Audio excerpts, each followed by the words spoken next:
TrimUI is a relatively new name in the world of emulation-based handhelds, but its dinky Model S and smart handhelds have turned heads thanks to their likable design and above-average build quality.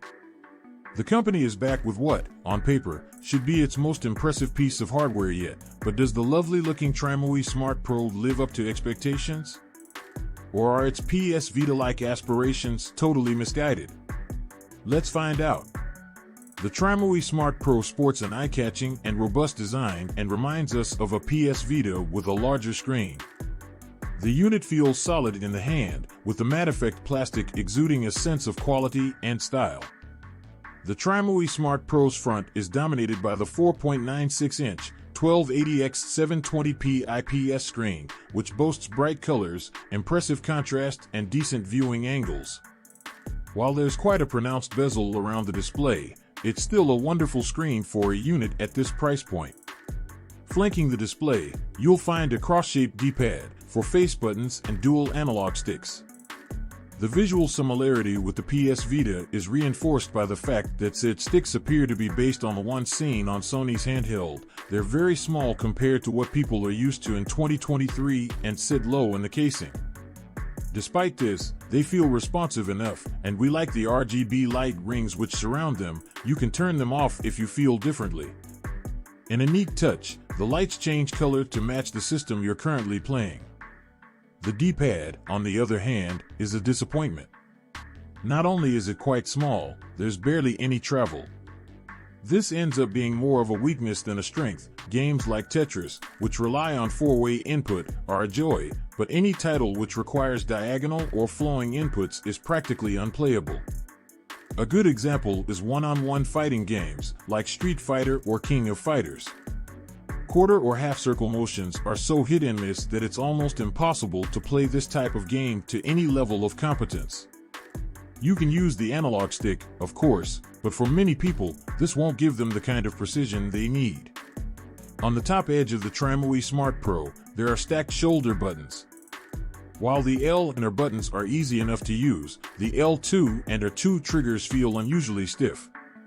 The top edge is also home to the power button, USB-C host port for connecting accessories, and volume rocker. On the bottom edge, you've got the USB-C charging port, microSD card slot, 3.5mm headphone jack, which, rather worryingly, allows you to see straight into the bodywork of the unit, and a function switch which toggles the system's low power mode on and off, a feature which is presumably designed to prolong battery life. There's also a blanking plate here, which we assume was supposed to house another port, HDMI out, perhaps. The impressively thin nature of the unit makes it visually appealing, but brings with it one unwelcome side effect. The TrimUI Smart Pro runs very hot, even after a short length of time. It never becomes too warm as to be uncomfortable, but you won't need to worry about having cold hands when using this thing in the winter. It's toasty, even when playing relatively undemanding games. The TrimUI Smart Pro uses a Linux-based OS, which is actually a lot nicer to look at than you might expect. It's fairly easy to navigate, and the unit we were sent for review came preloaded with a bunch of games, along with box art and other assets.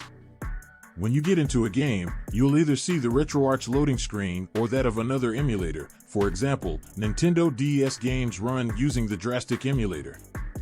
The device is powered by the all-winner A133 Plus chipset, which isn't on the cutting edge by any means, but will handle 8 and 16-bit systems with ease.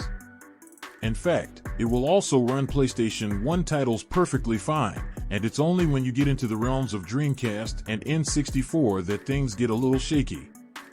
Don't go expecting silky smooth performance on those two platforms, and you'll be fine. Also, while DS games run perfectly well, the lack of a touchscreen means controlling the action can be somewhat awkward.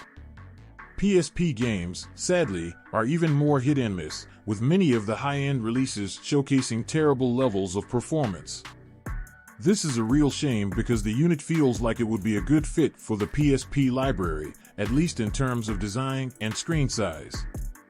One thing we really liked was how the TrimUI Smart Pro comes pre-configured in a lot of ways. For example, many of the emulators have been set up to run with screen filters and side bezels right out of the box, and this massively improves the user experience. We also like that it has a dedicated tate mode for certain arcade games. You can hold the device vertically and make the most of that screen. There's a 5000 mAh battery inside, which is promoted as offering around 5 hours of play on a single charge. We found this to be a pretty fair estimation from our time with the device, although this figure will obviously be impacted by what kind of emulation you're doing. First impressions of the TrimUI Smart Pro are excellent, mainly because it has a wonderful display and a fantastic design. Unfortunately, the D-pad really counts against it, and the all-winner A133 Plus chipset isn't as capable as its rivals when it comes to running systems more powerful than the PlayStation 1. Having said that, it's important to remember that this is a sub-$100 device, and in that ballpark, it showcases the kind of build quality you'd expect from a far more expensive system.